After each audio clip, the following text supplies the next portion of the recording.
Okay. Yeah, good. I know. I wanted to be just standing there. Okay. Where did I actually leave off? Because I know I just picked up the plasma cutter. I think we sex kind of on the flat. Okay. Um. Yeah. But yeah. Okay. I really don't know where it cut off. Actually. I know I talked about.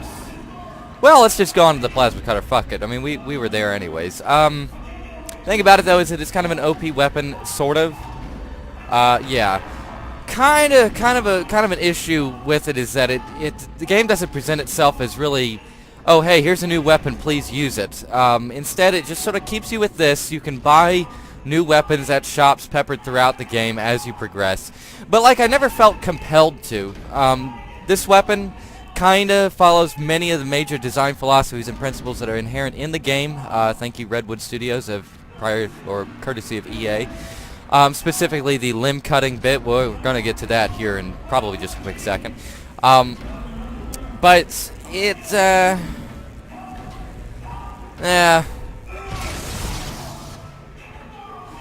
it's kind of a relatively odd design decision when we get into it about the weaponry. I mean, you offer me other weapons, but this one seems to be the best of the bunch. And the other ones, while they seem to be useful in their own ways, never really surpassed this one. Yeah, and then on the bit about the lighting, yeah, I was just talking about the lighting basically in terms of the fact that the game was using strobe 3D lighting, similar to what you see in a lot of major sci-fi pictures. A lot of major motion pictures use it.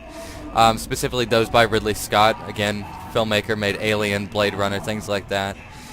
Specifically, it creates a sense of 3D space when technically the space isn't 3D. In the case of film, you're looking at a 2D image, and the strobe light effect gives depth to said image without the need for any sort of 3D, glasses trickery. And in the case of a video game, when we're talking about 3D geometry, yes, virtually speaking, technically it's 3D. But it's still on a 2D plane. It's not something I can touch. I can't dip my hand into this. So when you see 3D strobe lighting like that, which I don't think I see that very often in video games lately, it does. It creates a sense of sort of immersion. It really, really, really lays thick on atmosphere. It's just a really neat effect that I wish more would use. Now here's this guy. Okay. Okay, so this is going to be like the majority of encounters in the game. Now, I'm sure the game is about to stop me, if I'm not mistaken. It's going to pause me and let me know through both dialogue from two other characters and through contextual menus that the point of the game, as far as enemy encounters go, is that you can totally conserve ammo. If you don't try to just shoot them directly in the torso, you can totally try to aim for their arms, for the legs, things like that. Why would you do this, you might ask? Well, it's kind of the main design philosophy of enemy encounters in the game. These things, which have not been named yet, they are called necromorphs, if I'm not mistaken. Kind of an interesting play on xenomorph, another alien reference. These things are humanoid-esque monstrosities, beasts made up of bony, hyper-textured, weird torso appendages, things like that. You've got bone saw knives coming out of their hands, weird fangs, their heads look strange, kind of look like somebody was split open sort of, but then got melded with some other people, similar to John Carpenter's The Thing, which is probably another point of design reference for the Redwood team. And because of their general anatomy, because they're so weirdly thin and looking very hungry and kind of decaying and, corpse-like, with the plasma cutter specifically, it's probably the easiest weapon to do it with. You can literally slice them into pieces, and by doing so, you're actually A, doing more damage to the enemy, and B, you're slowing down their advances, because as you'll see as we're playing through the game, the enemies are going to get a lot faster, they're going to get a lot more disagreeable, they're going to be a lot more prone to just trying to kill you as fast and as effectively as possible. So yeah, so that's that. But again, back on the plasma cutter for just a second, because I hate to keep harping on this, but really, it is probably my major issue with this game. As neat a weapon as it is, and as cool a concept as is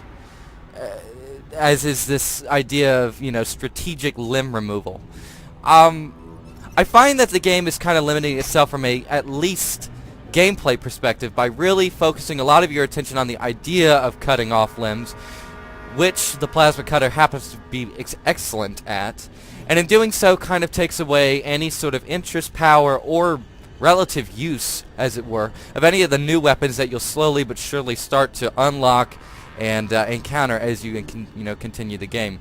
Contrast that with something like, say, I don't know, a game that it takes a lot of liberal design philosophies from. How about Resident Evil, or Resident Evil 4 specifically?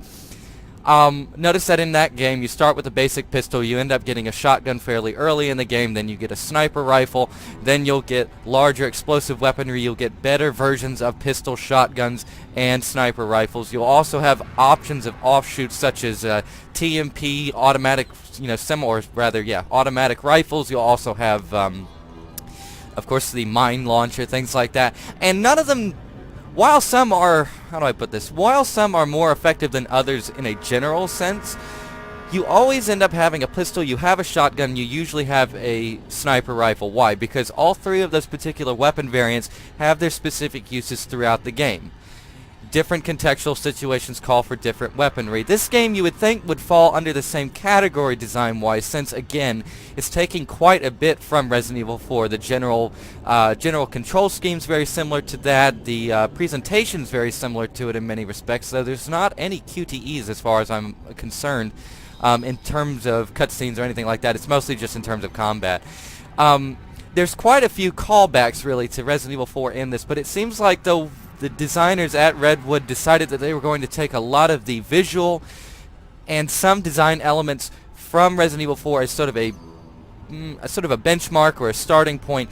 It's as though they really did not understand why on earth there were multiple different weapons to be used in Resident Evil 4. And instead, while offering multiple weapons, they don't really give much of a reason through either enemy encounter, through general game design, they don't really give any purpose to them other than the fact that it's just yet another thing to hunt around in extra areas in the stage just to unlock them, and then it's something to grind money, in this game credits for. I don't know, it's just kind of a weird, less than thrilling design decision. Was not very happy about that when I started really kind of realizing that. That happened about Chapter 3. Thank you for that. I totally need to know that a med kit with a giant red cross on it, rather in this case a white cross, but still it's the universal symbol of hospitals, or medical care rather.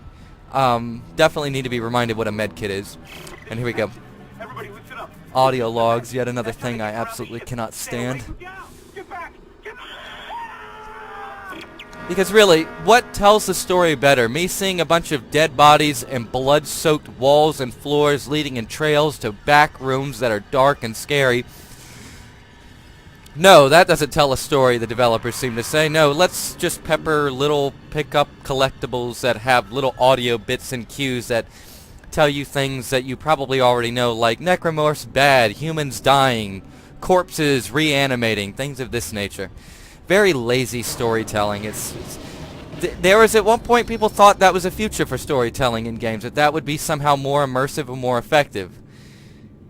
Every single year after that was introduced, which I believe is a old PC trick, I want to say like Warren Spector's games, Deus Ex, Thief, I believe used variants of maybe not audio logs, but like text logs, which then sort of led to audio logs. See them a lot in BioShock, System Shock. Hell, most of your major modern first-person shooters, as a matter of fact, are utilizing that as some sort of, I don't know, some form of brevity towards storytelling. Well, we don't actually know how to write a narrative in terms of a plot, but we can totally give you small, little non-sequitur-esque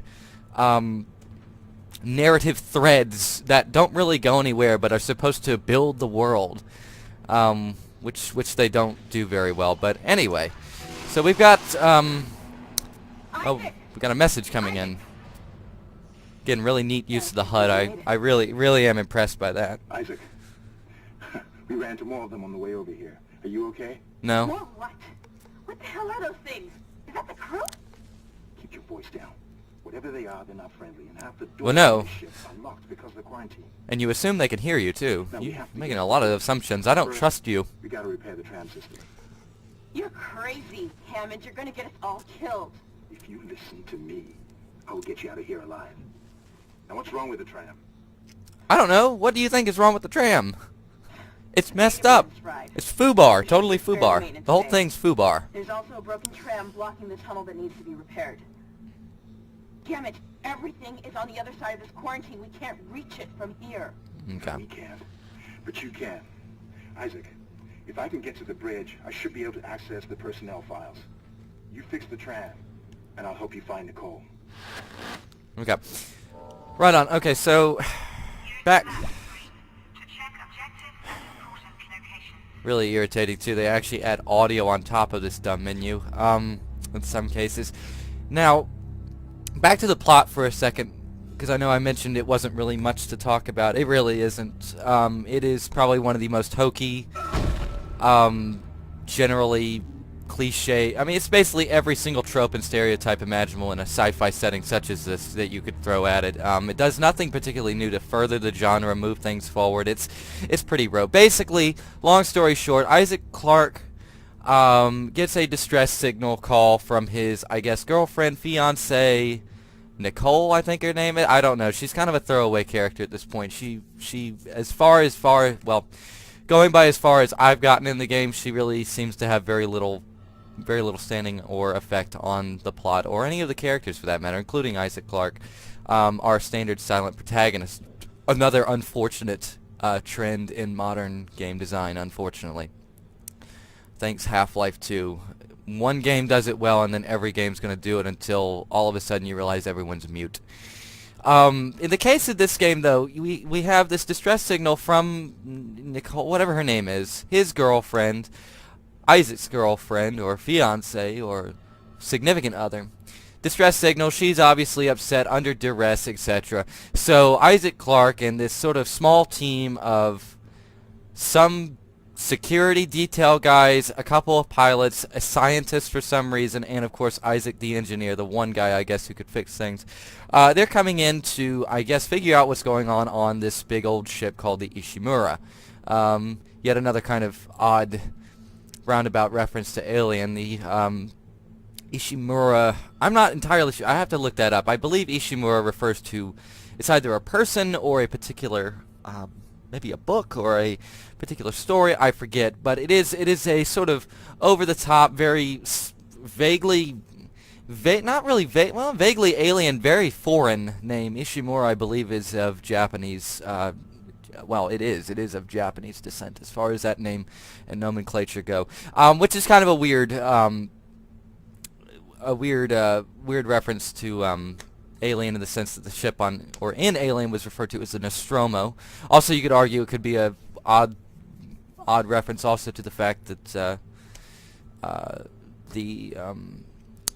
guess, is it a ship or whatever the hell they're riding around in the Matrix in the real world? It's called the Nebuchadnezzar. So this is kind of like just sort of starting with Alien, a sort of long line of oddly high-faultin named ships that really do not reflect at all what the name is supposed to reflect, I guess. So anyway, we're on the ship, and obviously shit's gone wrong. We're in it bad right now.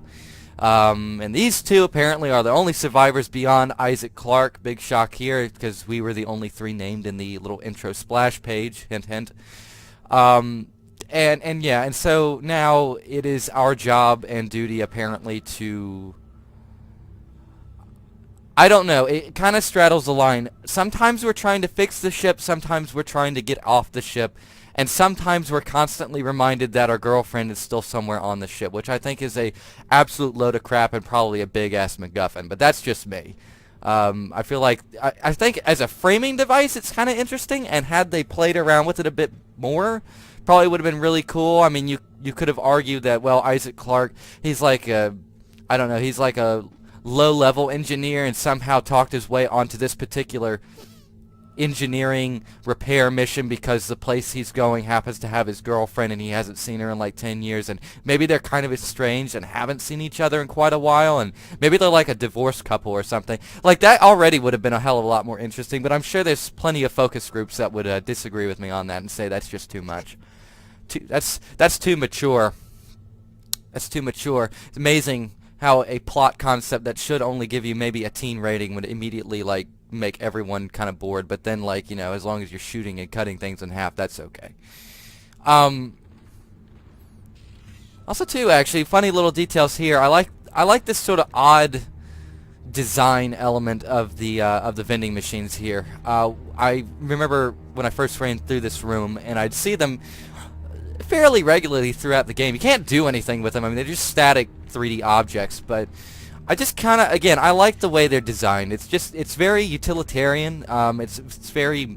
It's like, it is futuristic, but it's not in a futuristic sense. It's not like a Jetsons future or even like a sort of clean, interesting future. It's very much, again, a very utilitarian, very just basically designed. Oh, look, it's got a robot arm. Like, that's basically the only thing separating it from any other vending machine here on this planet, which I always appreciate. I mean, there's a lot of these sort of futurists like Sid Mead and guys like that who have this like exceptional, like, ridiculous imagination where they're like, oh yeah, we're gonna have like everything's fucking chromed out and everything looks like Mass Effect, and yeah, I mean, yeah, maybe, but like I would actually argue something like this would make more sense, especially in terms of space travel. I mean, you don't need decadence when you're traveling in space. I mean, the very thought of it is that you're probably going to be, you know, in some form of stasis anyways while traveling to whatever destination you're going to. So it doesn't have to be luxurious. That's just kind of goofy. It's almost pointless. It is pointless. Why would I want a luxury cruise liner to just sleep on for 10 years so that I get to Mars in one piece? So that I wake up and I have like a bowl of caviar and maybe a glass of Chardonnay? Like, that's stupid.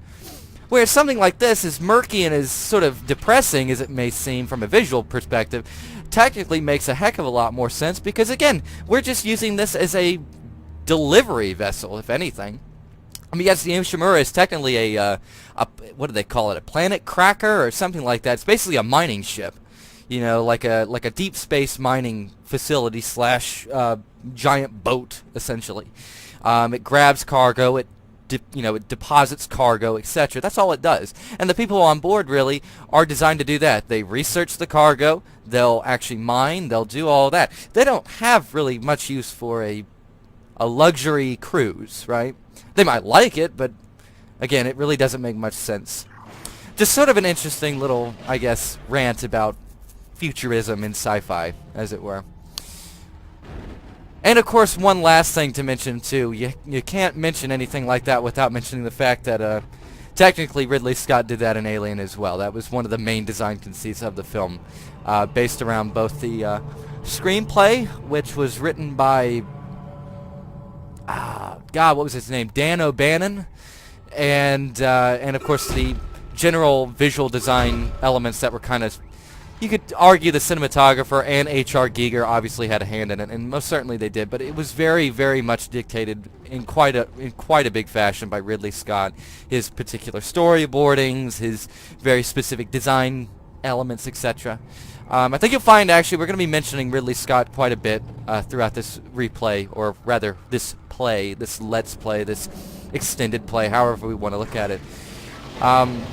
As he's very, very important in terms of science fiction from a fictional perspective, and from just a film perspective and a game perspective. But it's also very hard to separate, very hard to separate Ridley Scott, Alien from this particular game. The two have a lot in common, as it were. Also, here's a potential jump scare that's been averted. Which you'll see that a lot, and it is kind of, it's not really an irritant. It doesn't irritate me. The very idea or notion of it is bad. It's not. But I feel, and I've read it in many criticisms of the game, the Dead Space, for whatever reason, the Redwood guys in California, they decided, okay, we're gonna use a lot of excessive jump scares. And while okay on the face, There's nothing quite wrong with that.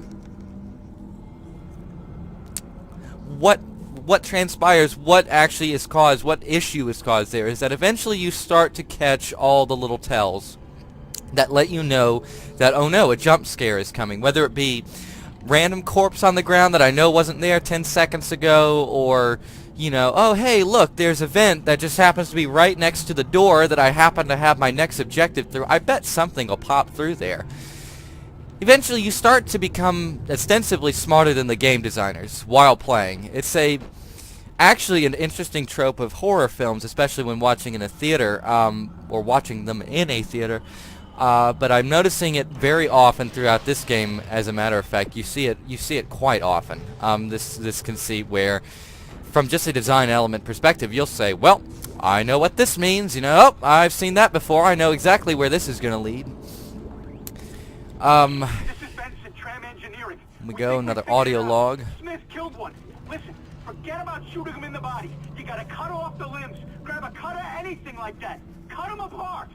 Alright, so here we go. That's, I believe, that was the first, that might have been like the first actual reference to cutting them apart or cutting the limbs off, etc. I believe we're going to get another one in the form of the security detail chief who's still alive. Here we go. Careful. Shooting them in the body didn't seem to work. Go for the limbs. Dismember them. That should do the job. Not to mention the fact that... Here we go, number 3. We literally, within the span of 15 seconds, we've got not one, but 3 different examples of the game telling me about a major a major design philosophy within the game. All within the span of 15 seconds, all from 3 different sources. An audio log, actual in-game dialogue that you cannot skip, ostensibly, because it does come in the span of this hallway, and of course a contextual HUD menu. Why? Because, I don't know, I'm assuming the designers just do not trust a player enough, or at least what their focus test group assumed would be a player, to just sort of, you know, come to these conclusions and start to pick this out. Especially considering the audio log basically gives it away anyways. Even going as far as, hey, Tom got one, I think we figured it out, etc. Like, come on, guys. You know, I mean, come on. My assumption being is that the audio log, the designers probably didn't think you'd find it, because the designers assumed that you'd be using the in-game tell me where to go button, this little action right here, on a Xbox One or 360 controller. It's by clicking the right analog stick. I assumed they figured people would just be using that ostensibly to tell you where to go, so that you would just funnel yourself directly to the next objective. But you'll be seeing me use that a lot. Not so much to tell me where to go per se, but rather where not to go, so that I don't necessarily continue the story. Sometimes I actually do enjoy exploring. Especially in survival horror games like this. They tend to be full of little details that you will miss, unless you're at least conscious of the fact that you don't have to just go to the next objective and complete it. Right. Okay, so here's something interesting. This one... This is primarily, really, this is kind of a two-part item, sort of, the stasis module. It's got 2 aspects to it that are kind of useful in terms of the story. Number 1, it's a very good puzzle solver, and what I mean by that is that primarily most of the, quote, puzzles you'll encounter throughout Dead Space are of the sort where you'll have a piece of machinery, very similar to this door, as a matter of fact. You have a piece of machinery malfunctioning, moving too quickly. It'll be somehow blocking your way, or making your way impassable in some form or fashion. And the stasis module, specifically what it does, if you hold the L button, hit X, slows down malfunctioning machinery. Now, the game doesn't really go forward in explaining why that is the case. I don't even have a logical explanation for why that's even possible within this universe. We're just given the item and told to accept it as a puzzle-solving mechanic. I can live with it, and I don't necessarily take points off for it, but if I were in the nitpicky mood, I would probably give the game an F solely based on that aspect. joking aside, though, it doesn't really explain itself very well. Again, we're just sort of given it and told to go with the flow. Not a deal breaker necessarily, but it's not. It doesn't. It's just sort of superfluous almost. It's like they just sort of throw that in because, well, they had to have something to stop us from moving forward too fast. That wasn't just massive amounts of enemies and general unease in terms of environmental detail. Now the second method, or the second use for it, now this use actually has a little more weight to it, as you'll probably see me using it more often in this context than in the puzzle solving sort, is that it can also be used on enemies, specifically enemies that are moving towards you, trying to kill you, cut your head off, stuff like that. You notice throughout the game that the necromorphs in this title are the enemies, as it were, move extremely fast. They don't attack extremely fast, at least not on the medium difficulty. I believe on hard and on the hardest difficulty mode, I forget what it's called, but you unlock it after beating the game, going through the game once. The enemies actually, they have very little delay between movement and attack, so I could see where this particular with this particular maneuver would be useful, but the stasis charge as it goes, that's what you'll see it used more often than not. Is when used on an enemy, it'll slow them down, it'll keep them from some enemies it basically stops them in motion, others it'll slow them down to such a degree that it's almost laughable to see it in action, and from there you'll get enough time to basically fine-tune a few good shots on enemies. Now here's a really good example of lighting in the game. Notice, good lord, look at how nice that looks. You'll notice glows throughout the game, especially in the near or pitch dark environments that you'll be kind of going through in Dead Space. You'll notice a couple of very interesting details, specifically regarding Isaac's suit, which I think, at least from a technical perspective, is really impressive. And the fact that they got this to work on PlayStation 3, Xbox 360 in the way that it did, I've seen the game run on both consoles, it's actually pretty impressive. Now the PC, obviously, you'll get a few extra details here and there, but generally speaking, notice I don't even know if you can technically see it. Number one, you'll see the flashlight on the plasma cutter. Very nice. Again, sort of an odd design nod to Resident Evil 4. It's very, very particular to that. Also Silent Hill to some degree. The idea of just a constantly usable flashlight, I guess, is sort of a survival horror trope nowadays. But you also notice, and I don't know if you can see it, but on this small little column, the steel rod or column here built into the wall, you'll notice that Isaac's visor is actually glowing a cool green shade over the wall. Really neat little detail there. Also, for anybody who had not noticed yet, and I implore you to actually take